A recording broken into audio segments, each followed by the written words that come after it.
السلام علیکم دوستو، آج کی ویڈیو میں آپ کو خوش آمدید کہتا ہوں۔ اور آج کی ویڈیو میں میں آپ کو ان لوگوں کے لیے بتاتا ہوں جس کا موبائل پی ٹی اے سے بلاک ہو چکا ہے یا بلاک ہونے والا ہے وہ رجسٹر کرنا چاہتا ہے۔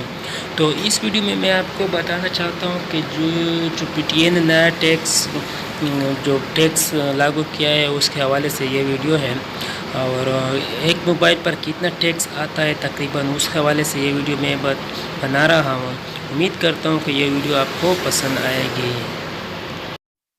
چونکہ پاسپورٹ کے حوالے سے ہیرا پھیری ہو رہی تھی، کوئی نہ کوئی دوسرے کا پاسپورٹ یوز کر کے اپنا موبائل رجسٹر کرتا تھا، تو اس لیے پی ٹی اے نے وہ پاسپورٹ کا طریقہ بھی بند کر دیا ہے۔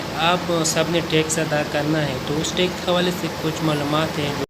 موبائل پر کتنا ٹیکس آتا ہے اس حوالے سے معلومات ہے جو کہ میں آپ کو اس ویڈیو میں بتانے جا رہا ہوں۔ تو امید کرتا ہوں کہ آپ کو وہ پسند آئے گی، یعنی آپ کے لیے مفید ثابت ہوگی۔ تو آئیے چلتے ہیں ویڈیو کی۔ پہلا ٹیکس، یعنی اگر آپ کا موبائل $30 کا ہے یعنی تقریباً 5,000 روپے کا ہے، تو اس پر ٹیکس تقریباً 135 روپے ہی آئے گا۔ اور اگر آپ کا موبائل $100 یعنی 16,000 روپے کا ہے، تو اس پہ تقریباً 1,320 روپے ٹیکس آئے گا۔ اور اسی طرح اگر آپ کا موبائل $200 یعنی 33,000 تقریباً روپیز کا ہے، تو اس پر ٹیکس تقریباً 1,680 روپے آئے گا۔